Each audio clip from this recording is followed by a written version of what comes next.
exportations contribuent à assurer une économie saine et stable.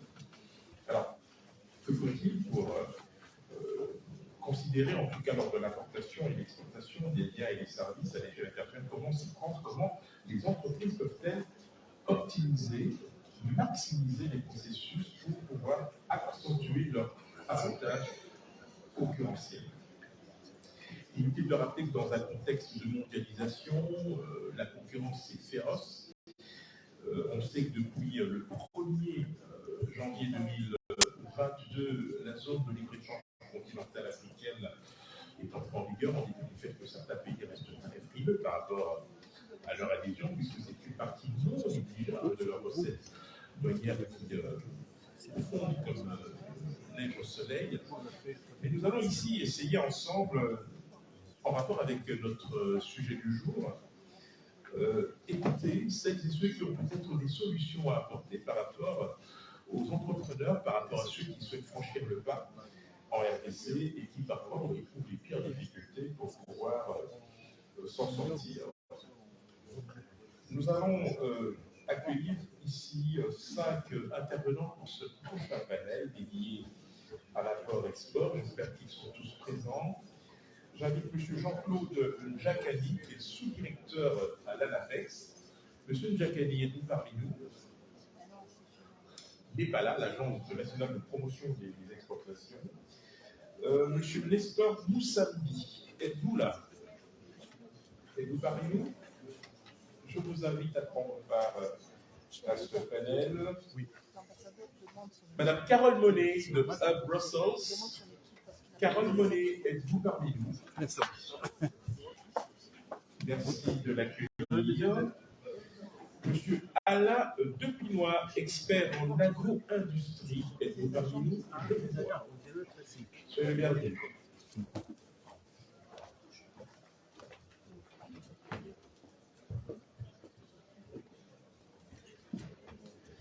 Monsieur Dupont Thomas, export chez AWEX, êtes-vous parmi nous, cher monsieur? Monsieur Dupont, il n'est pas là. Très bien. Mais nous allons entrer dans le vif du sujet. Monsieur Njacani, dernier appel, êtes-vous là? Non, il n'est pas là. Très bien. On va continuer. Je vais donc vous donner la parole à vous, madame. Messieurs, on va commencer par madame. Oui, mais le max oblige. Très important. Vous aurez 5 minutes maximum, parce que je l'ai dit en introduction, on est vraiment ici pour formuler des propositions concrètes. Le diagnostic est connu, les problèmes sont connus, nous, ce qu'on veut, c'est des solutions. Et nous sommes, c'est vrai, très attentifs à cela, et nous comptons bien évidemment sur vous pour nous aider à dégager des pistes de solutions. Chère Carole Monet, vous avez la parole. Comment ça marche? Bonjour. Alors, on a la lourde tâche de prendre la parole juste avant le déjeuner. Je sais qu'on a tous faim. Donc, on va essayer d'aller sur 30 points. Mon nom est Carole Monet et je suis chargée de l'accompagnement des entreprises bruxelloises en Afrique subsaharienne, dont particulièrement en Afrique centrale, donc la RDC en fait partie. Alors, je vais essayer d'être la plus concise possible pour que mon grand frère ici présent n'ait pas joué les pères fouettards. Notre travail, en fait, nous sommes répartis de la Belgique en agence. Comme vous savez, la régionalisation a permis que ce soit les régions qui soient responsables de l'accompagnement de leur structure. Donc, moi, je travaille pour Bruxelles. J'ai des collègues au niveau de Flandre qui travaillent pour FIT. Et puis, j'ai aussi des collègues au niveau de la WEX, que vous avez entendu ce matin, qui travaillent pour l'agence wallonne à l'exportation. Mais en gros, on fait exactement la même chose en ce qui concerne l'accompagnement des entreprises sur les marchés africains. Alors, c'est important aussi de souligner que pour ce qui concerne la région Bruxelles-Capitale, l'Afrique est une priorité au niveau du gouvernement. Donc, on a constaté effectivement que tout ce qui va être mis en place dans l'avenir par rapport aux exportations des entreprises belges, l'Afrique va y prendre une part importante. Raison pour laquelle on a mis en place un plan d'action qui est tri-régional. En général, on essaye, dans la mesure du possible, d'aller en mission à 3.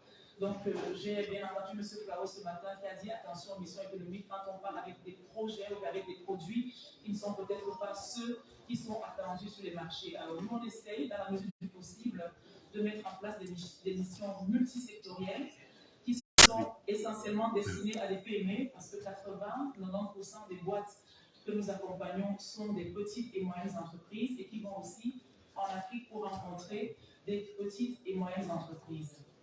Alors attention, on n'est pas des structures de financement, on a en place des leviers qui vont permettre de subventionner l'accompagnement, la prospection, peut-être aussi énormément la communication des entreprises qui sont inscrites à nos missions en Afrique, mais on n'est pas des banques, donc on ne finance pas les projets.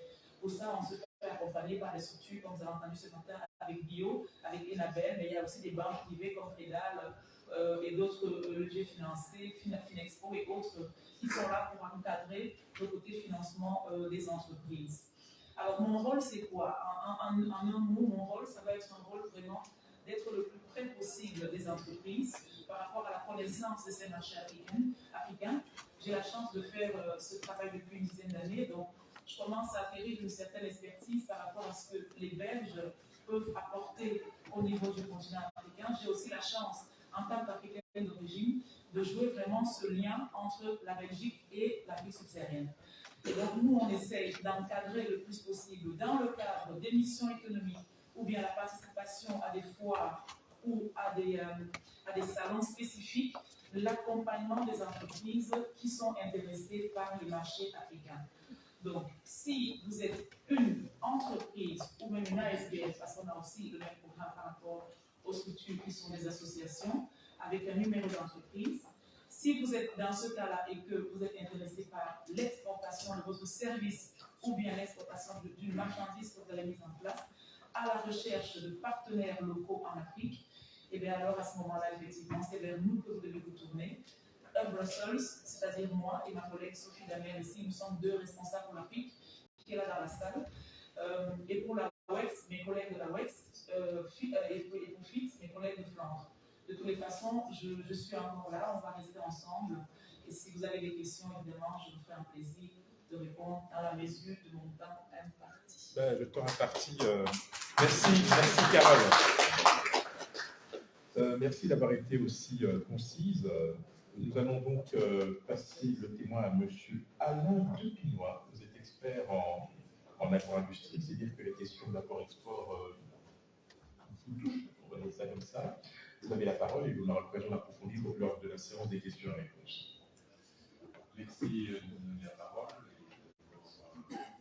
Merci de m'accueillir pour partager avec vous quelques éléments. On m'a demandé d'être plus compressé, d'aborder ce sujet de manière très simple sur deux points.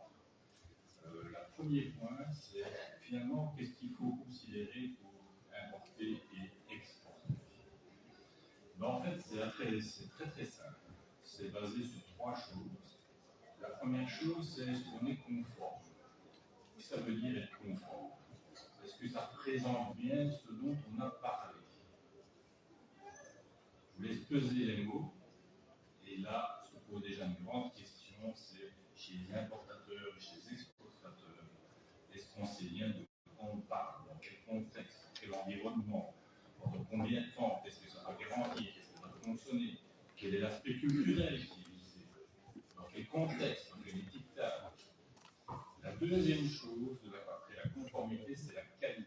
Il n'y a rien à faire.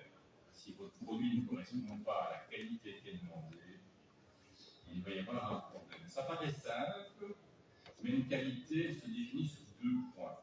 Une qualité légale, qui est définie par l'état dans lequel vous allez exporter ou importer. Et puis il y a la qualité de votre acheteur, ce que lui décide d'être qualitatif. Et là, quand on a l'information, apprendre à écouter ce qu'il a besoin est important. Donc l'aspect conformité, qualité, et puis validité. Je suis désolé, je suis obligé de dire quelque chose, j'entends beaucoup de collègues aussi parler de l'Afrique, tout le monde a envie de travailler. Mais pour travailler, il faut qu'il y ait un rythme, il faut qu'il y ait une procédure, il faut que ça suive. Parce que vous avez besoin de faire de l'argent aussi. Une valeur gagnante, c'est quand il y a du rythme. Voilà les trois choses. Et derrière ça, qu'est-ce qu'on a besoin derrière ça? De comprendre la culture et de voir si on a bel et bien les capacités de fonctionner ensemble. Voilà les secrets. Voilà ce qu'il faut considérer. La deuxième chose, c'est de vous entourer sur ces points-là de personnes compétentes, tout simplement pour le faire facilement, aisément, dans le contexte qu'il vous faut. Donc ça, c'est la première catégorie, c'est qu'est-ce qu'il faut considérer. Et puis, par rapport à ça, c'est comment est-ce qu'on peut améliorer ces processus. Mais écoutez, je serais tenté de vous dire que ce n'est pas finalement du normatif, ni du légal, ni du financier. La première chose qu'il faut apprendre, c'est apprendre à changer de point de vue. Apprendre à envisager le point de vue de l'autre, de celui qui est de l'autre côté, de celui qui va fonctionner avec vous. La deuxième chose à apprendre, c'est à développer des relations qui soient progressistes, avantageuses. Ça veut dire quoi? Ça veut dire que ça ne suffit pas de parler, ça ne suffit pas d'envoyer des mails, ça ne suffit pas de communiquer. Il faut que derrière, il y ait des éléments concrets, que ça avance, que vous développiez une relation win-win qui donne la confiance.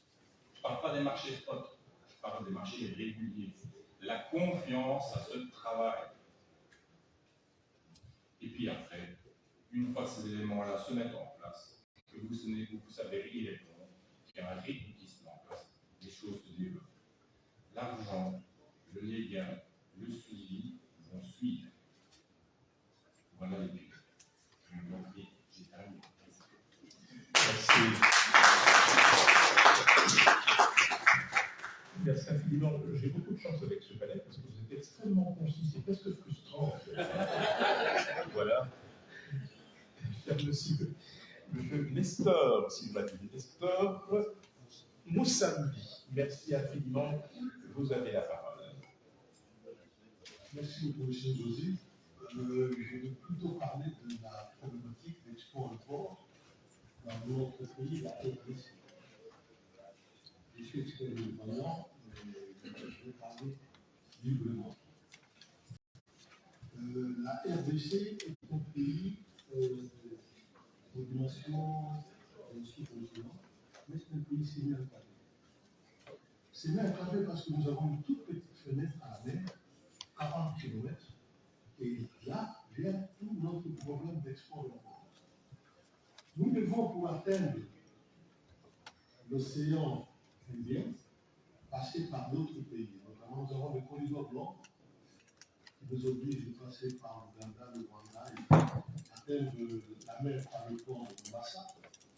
Nous avons le corridor est pour atteindre le port de Dar es Salaam en Tanzanie. Nous passons par plusieurs pays.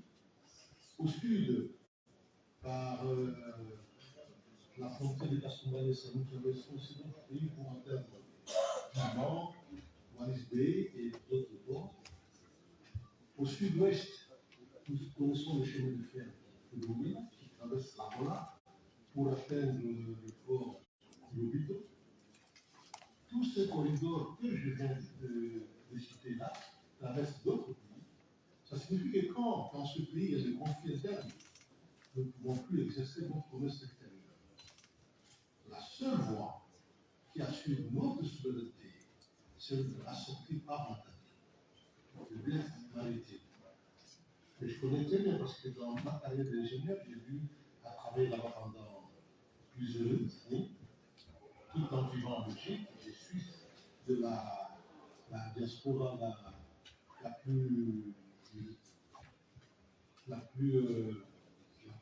plus ancienne parce que je suis là fin des années 70 et j'ai eu à travailler en Afrique, au monde entier, dans ce domaine-là.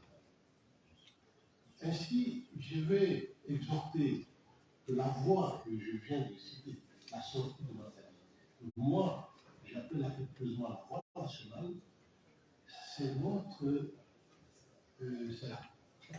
l'épine dorsale de notre économie. Parce que c'est la seule voie qui nous permet en toute souveraineté d'exercer notre commerce extérieur sans passer par d'autres. Dans d'autres pays, quand il y a des conflits internes, on ne sait plus exercer. Nous avons l'exemple. Pendant 15 ans, il y a eu la guerre d'indépendance à Angola. On n'a pas pu utiliser le chemin de fer de l'Angola. Il a même été endommagé. Et tout passait par la voie nationale. Du Katanga, on avait le chemin de fer de Bilolo, qui tenait jusqu'à Bilolo, la carrière. Ça continuait jusqu'à Ilebo. D'Ilebo, on transbordait sur le péniche jusqu'à Kinshasa. De Kinshasa, ça retenait le chemin de fer, d'où même l'appellation de notre système de transport qui est un système multimodal. Chemin de fer, voie d'eau, route, ainsi de suite. Et nous devons d'entretenir ce système parce que c'est le seul système que j'appelle toujours vérifier la loi nationale qui passe par le golfe maritime du fleuve Congo.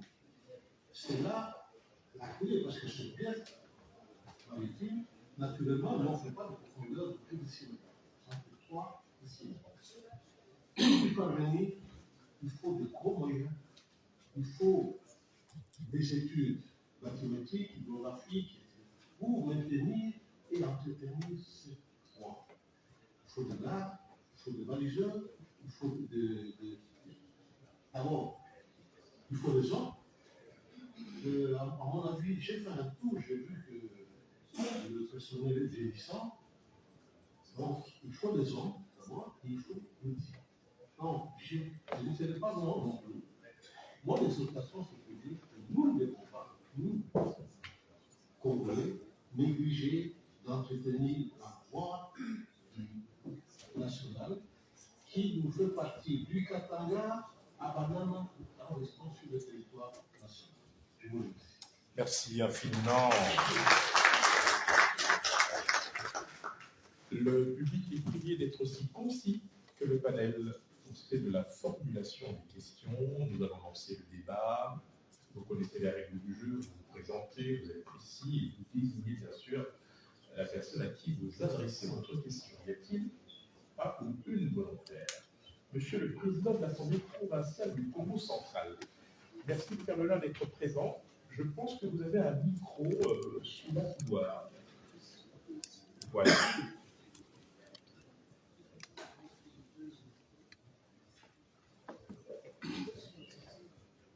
J'ai la chance que c'est l'honorable président du Sénat qui m'instruit. C'est une grande chose. Je vais intervenir par rapport au dernier panel. Vous savez, ce que vous venez de dire est quelque chose de très important. C'est depuis 2008 que je me bats contre le Congo travail qui se passe dans la vie.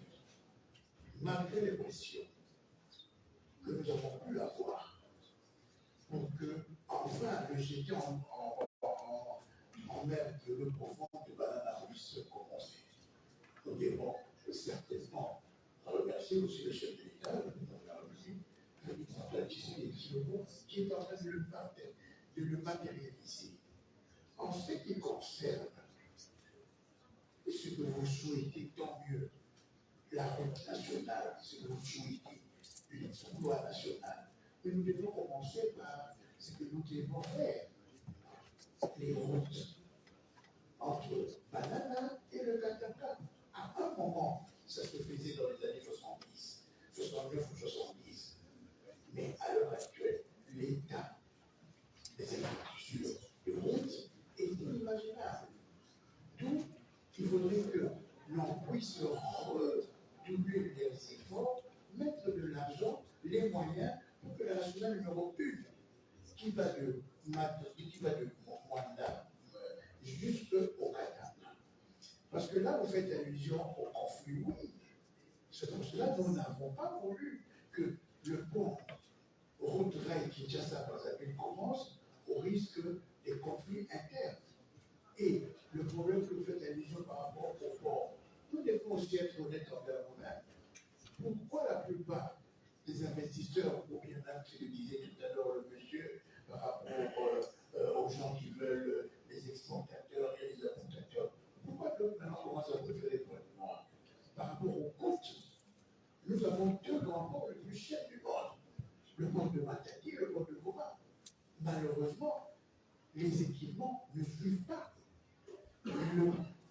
La société, on a la SCPC a eu un accord avec un autre privé pour venir réinvestir. Mais le privé est parti tout simplement pourquoi? Parce que nous ne suivons pas. Les lois sur le radar. Donc moi je crois que ce que vous venez de soulever est très très très important. Parce que, étant du Congo central, et nous voyons comment ça peut arriver par rapport même à la zone franche.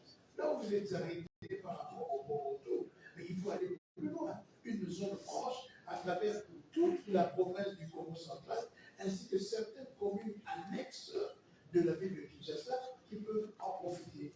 Cela, vous venez de dire, le personnel vieillissant. C'est normal. Le personnel de l'ONATRA ne part pas à la retraite. Comment voulez-vous que la société puisse... Monsieur le Président, votre plaidoyer est très, très, très intéressant, effectivement, mais je vais devoir vous demander de conclure. Bon, je conclue. Merci. Je dis tout simplement, vous savez, quand on donne la parole à la politique, c'est la réalité. Chasser le naturel, je comprends. Merci infiniment, Monsieur le Président de l'Assemblée provinciale du Congo central. Je vois une main, mais vous avez déjà posé une question, madame. Vous trichez là. Je reviens vers vous, ne vous inquiétez pas. Je cherche une main amicale pour une prochaine question. Sinon, on va tirer au sort. Hein. Vous savez, le principe est très simple. On fait participer tout le monde au débat s'il n'y a pas de volontaire. Mais madame, vous avez gagné. C'est à vous la parole. Allez-y.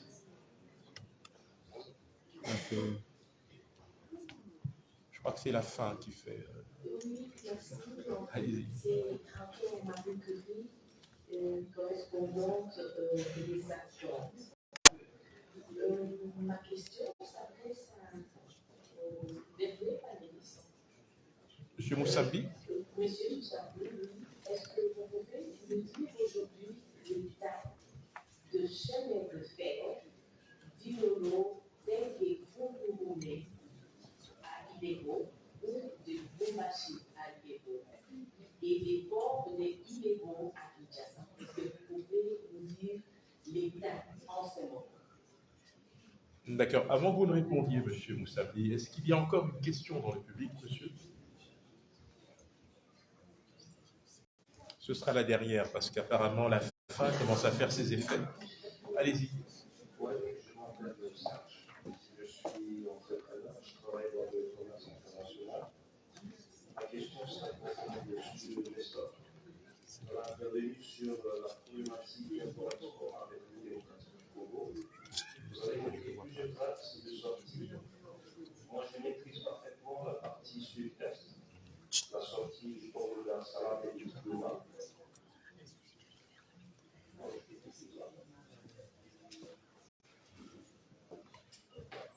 Ok, c'est mieux pour vous.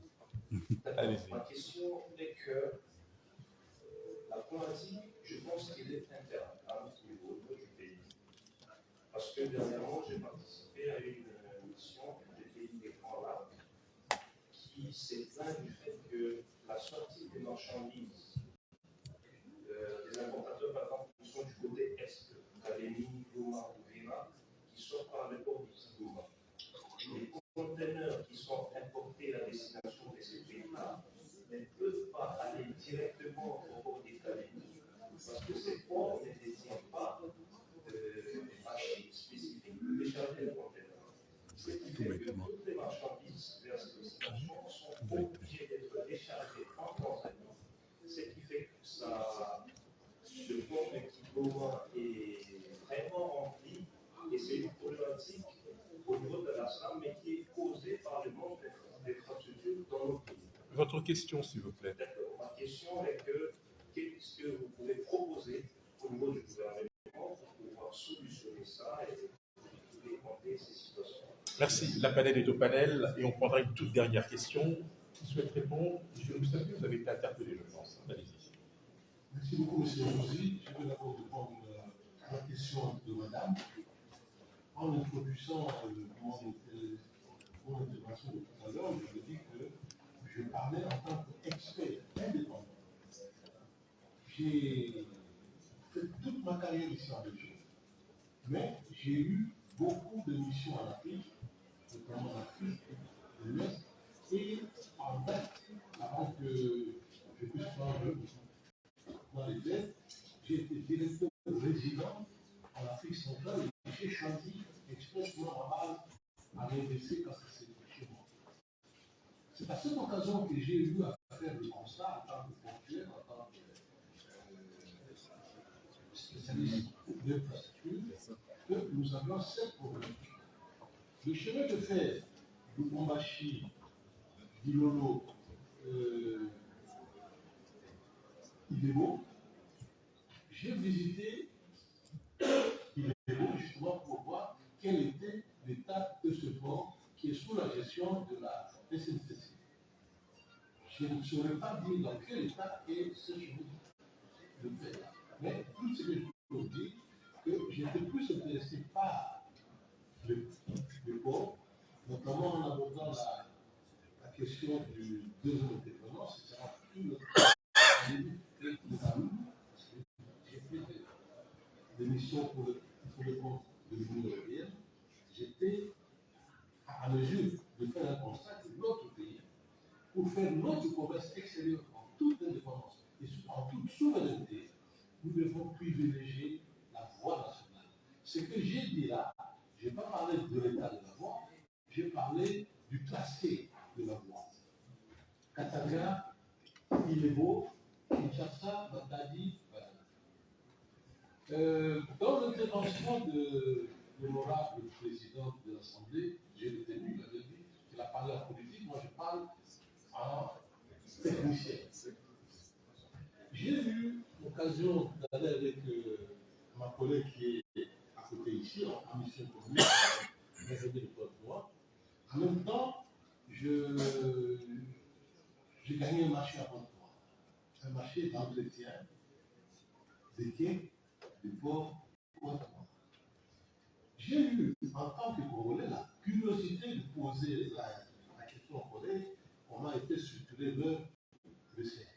C'est vrai, j'étais triste de savoir que 80% des recettes du port de Pointe-Noire sont de navires à destination de Matadi, qui font escale à Pointe-Noire, escale technique, parce que techniquement, actuellement, le transport maritime a besoin de très grands bateaux, tout est containerisé.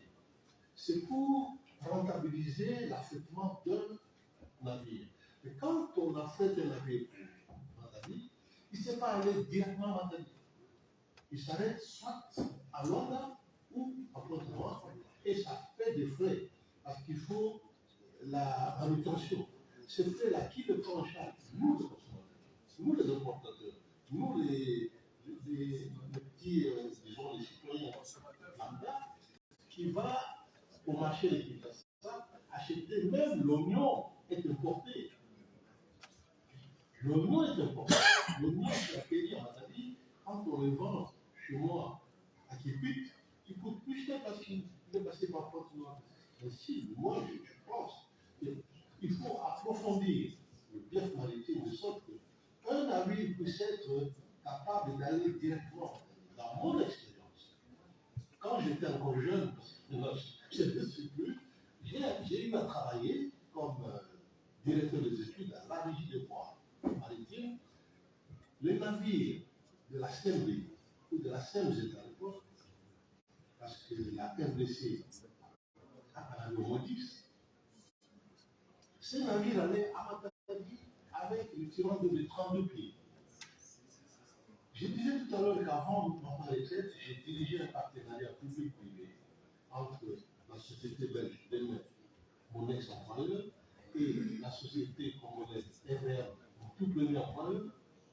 J'ai eu à diriger ce partenariat juste pour passer de 20 pieds à 26 pieds. On a atteint cet objectif. Ce n'est pas assez. Il faut aller à 32 pieds. Quand plus on charge, on aura l'économie des terres que les plus au bout de ça. Voilà ce qui est de la voie nationale. Pourquoi j'insiste que le pieuvre maritime, il ne faut pas l'abandonner. Il faut le tenir, il faut le gérer, il faut approfondir. Quand j'étais à la régie de bois, alors, monsieur Moussambi, ce que je vous suggère, c'est que l'émission. Non, à un moment. Il est dans le bon. Il est dans le bon, mais pas dans le temps. Alors, si vous pouvez conclure, s'il vous plaît, de manière à ce qu'on puisse donner la parole au reste de. Allez-y. Je vais atterrir pour répondre à la question. Merci. Monsieur, le port de Calédonie ne fait pas exception. Tout le port de Congo, nous avons un port de manutention. À mon avis, quand vous allez à SNCP, PP, vous déchargez un avis de, disons, 8 000 tonnes, vous déchargez en 3 à 4-5 jours, même une semaine. Et quand vous allez à côté, un GT, vous déchargez en une journée parce qu'ils ont un outil de manutention, ils ont des engins de l'élevage. Problème, les politiques sont là, les décideurs sont là, ils sont des législateurs. Nous devons mobiliser nos forces en équipant en engin de manutention. Alors, monsieur, avez-vous obtenu la réponse à la question que vous vous posiez? Ça va? Carole, est-ce que tu souhaites réagir ou Non, je pense que là, on rentre dans un débat très technique. D'accord, parfait. Monsieur de Vinois. Moi, je voudrais juste, parce que je me retourne là, et je vois développement durable. Je pense qu'en fait, vous avez un pays qui peut vraiment se mettre sur cette voie. Je vous rappelle que l'ONU, depuis quand même plus de 10 ans, pousse pour la gouvernance sociétale et environnementale. Très vite, 5 piliers: collaborer, la paix, l'environnement, sociétal, et pour tout ça, il faut que ce soit rentable. Tous les modèles de financement, en ce compris l'Europe aujourd'hui, la LEGOA, le Green Lab, le développement social, tout est en train de s'orienter sur la gouvernance sociétale et environnementale. Voilà. Merci infiniment. Voilà qui clôt de formelle manière ce panel. Je vais donc remercier nos panélistes, mais j'ai cru voir une main au fond. Est-ce que c'est possible? Ah, l'énergie du désespoir. Cher monsieur, vous avez de la chance. Vous avez la parole, allez-y. Allô, bonjour. Je me nomme M. Franck Clément. Je suis promoteur des établissements Tango et Fils. Et Tango Business, je suis avec expert il y a presque 20 ans. On est basé à Kinshasa et précisément on est cette association Belgique parce que comme ça se dit bien, l'import et export. C'est-à-dire qu'on a exporté du Congo de l'exportation au niveau de la Belgique. En fait, on a beaucoup de problèmes dans l'export, comme on l'a souligné. Au départ, ici, c'est bien de répondre à beaucoup de critères, et qui n'est pas facile. En étant sur place, ce qui est bien, on a des informations. On a l'information, on a aussi des formations. Moi, personnellement, je vais suivre des formations sur la transformation, les fruits et les guides, etc. Mais le problème, c'est que je profite de l'occasion quand papa est là, le président est là, parce que j'aurais voulu que mon assemblée soit représentée par un membre de l'OCC ou de la loi. Mais malheureusement, ils ne sont pas là. Mais comme le président du Sénat est là, il est notre voix aussi. Le problème, c'est surtout plus au niveau de Kinshasa. Il faut payer. Ça ne suffit pas. On n'a pas les informations. On a plaidé les causes à plusieurs reprises, mais c'est toujours resté sans suite. Par exemple, pour le poisson, on ne sait pas importer le poisson fumé, et pourtant on en a. Aujourd'hui, toujours le lac Tanganyika, c'est le lac le plus poissonneux du monde. On veut bien, mais on ne sait pas le faire parce qu'ici, on nous dit toujours de nous rabattre auprès des autorités au niveau du pays. Mais les autorités, est-ce qu'ils sont au courant de ça ou pas? Ils savent que nous, on ne sait pas importer les poissons, les victoriaux, les tata, tout ça, c'est notre gagné. Mais nous, on ne sait rien faire pour les bloquer. Il faut que le gouvernement, les services sur place nous aident à avoir des informations par rapport à ça. Si les autres le font, les Ougandais, les Sénégalais, les Gambiens le font, pourquoi nous, on ne peut pas le faire? On fait bien, mais on est bloqué là-dessus. Le fait exorbitant des lois, on pleure tous les jours. Tout à l'heure, le DG de l'FPI a demandé notre soutien, notre aide au bien.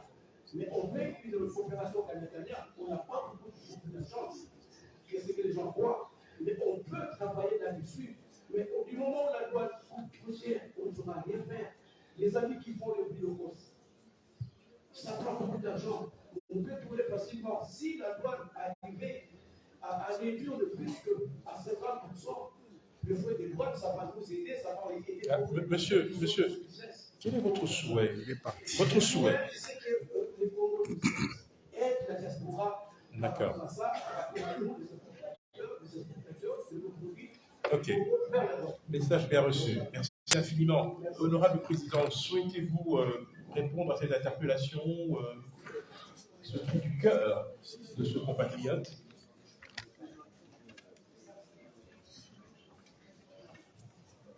Voilà. Ce que je peux dire, c'est que les panélistes, ce sont des experts, ils font leurs exposés dans les domaines qui sont les leurs. Les questions qui concernent le gouvernement congolais nous concernent et nous avons une ambassade.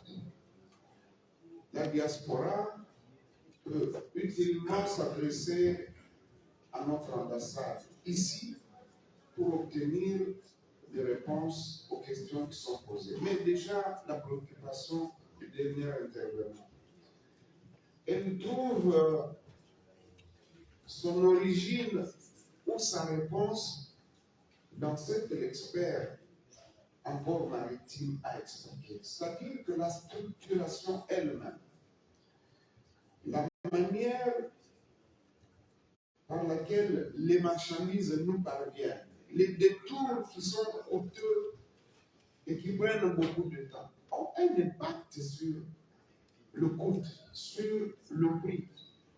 Et tout cela, c'est le consommateur qui paye. C'est le consommateur qui perd beaucoup de temps à attendre aussi. Nous prenons sur notre compte ces préoccupations et c'est pour cette raison que le président de la République ne cesse d'insister pour que les réformes soient engagées et elles le sont. Et il faut prendre du temps. Les réformes demandent du temps. Nous sommes conscients que nous avons les ports les plus chers du monde, nous avons des problèmes d'organisation, mais ce sont des problèmes internes et nous sommes en train de travailler. Nous leur donnons l'espoir et le président y travaille, nous tous qui sommes avec eux, nous y travaillons. Merci beaucoup. Merci infiniment, honorable président du Sénat. C'est donc l'occasion ici pour nous de remercier les panélistes. Carole Menet, merci infiniment. Monsieur Alain Depinois, merci pour votre disponibilité. Et Monsieur Nestor Moussambili, merci à vous.